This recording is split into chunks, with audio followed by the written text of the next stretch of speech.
elle pourra circuler facilement, certains organes du moteur seront littéralement privés d'huile. D'autres recevront un mélange d'huile et de bulles d'air. Et comme tout le monde le sait, l'air, sous quelque forme que ce soit, n'est pas un lubrifiant. Regardons encore. Rappelez-vous que tout ce que vous voyez peut se produire sans que le chauffeur en ait la moindre idée. Cela nous amène au troisième point essentiel. Les deux premiers points sont liés à la fluidité du lubrifiant, pour le démarrage et pour le réchauffage. Pour le troisième point, l'huile doit opérer une transformation quasi magique. Elle doit résister à l'assaut de la température de fonctionnement. Parce que, peu importe le froid qu'il fait dehors, certaines pièces du moteur vont atteindre une température de 350 degrés Celsius ou 660 degrés Fahrenheit.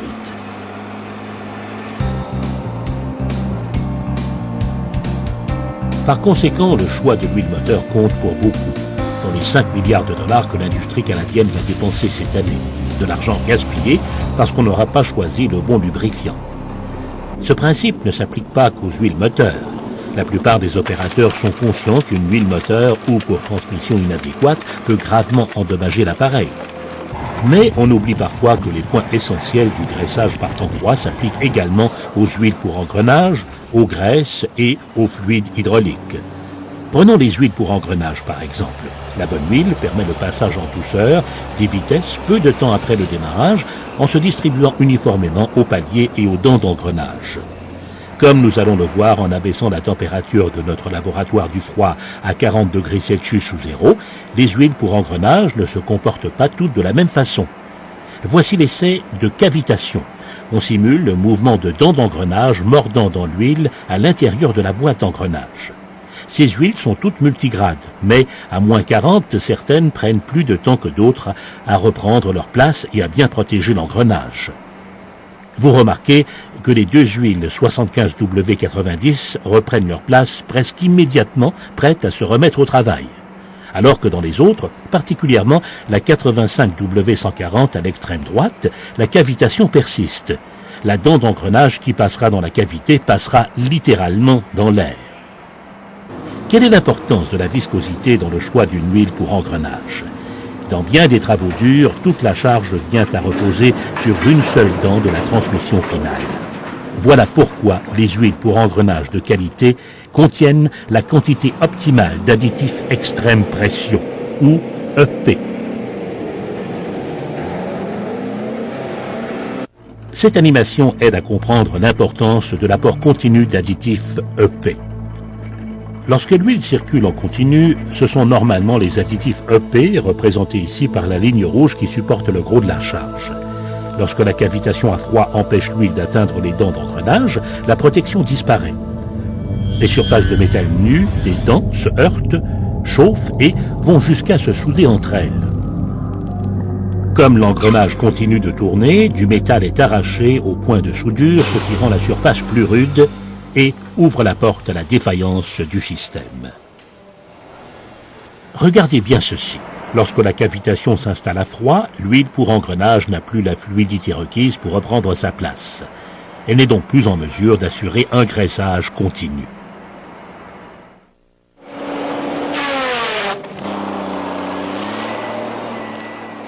Le froid impose des contraintes particulières aux fluides hydrauliques également. Bien des mouvements se produisent ici, mais souvent certaines machines doivent attendre l'action d'une autre machine. Lorsqu'un appareil reste inactif au froid, l'huile hydraulique, notamment dans les canalisations de petit diamètre, peut geler et épaissir. Il est plus difficile de maintenir le rythme normal des activités et de produire des mouvements de précision. Le choix d'un fluide hydraulique peut-il influer sur l'exploitation de votre entreprise en hiver ? Pourriez-vous éviter les problèmes en choisissant la bonne huile ? Voyons comment deux catégories prétendument identiques de fluides hydrauliques se comportent dans une chambre froide à moins 35 degrés. Comme dans une course où chaque centimètre compte, la différence de rendement est évidente. Mais si vous multipliez cette différence de fluidité par chacune des opérations, de chacune de vos machines, vous comprendrez pourquoi il faut accorder tellement de soin au choix des huiles hydrauliques pour l'hiver.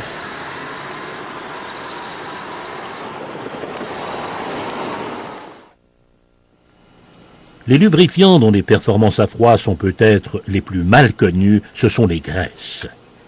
Les récentes innovations qui ont rendu le graissage automatique efficace militent en faveur de la tendance au graissage une fois pour toutes. Si la température était un tant soit peu aussi prévisible que les excellentes performances de ces dispositifs, le graissage une fois pour toutes s'imposerait en toute situation. Mais l'almanach n'a pas toujours raison. Supposons que vous adoptez une graisse d'été, disons le 15 mars. Mais qu'un changement soudain des températures ramène de grands froids. Cela remet en question votre choix d'une graisse d'été. C'est pourquoi il est important de choisir vos graisses et vos fournisseurs de graisse avec soin. En faisant de bons choix, vous pourriez réduire sensiblement vos coûts de maintenance et de réparation. Sous le point de congélation, la performance des nouvelles graisses de qualité supérieure est remarquable.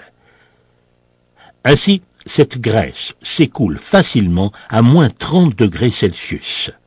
Un froid assez intense pour congeler l'huile du même grade utilisée dans cette graisse.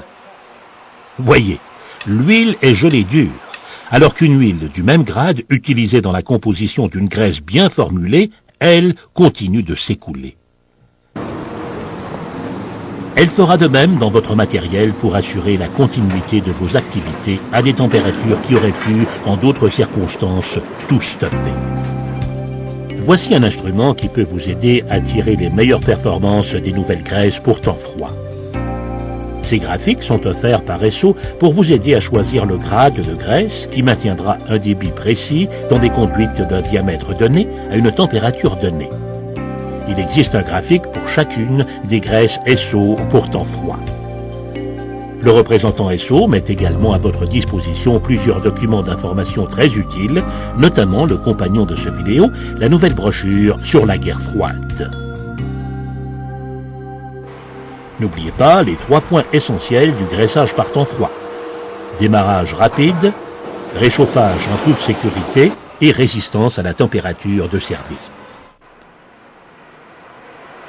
Lorsque la technologie des lubrifiants est à ce point avancée et qu'il existe autant d'informations sur le sujet, il n'y a aucune raison de risquer des pannes qui pourraient coûter très cher.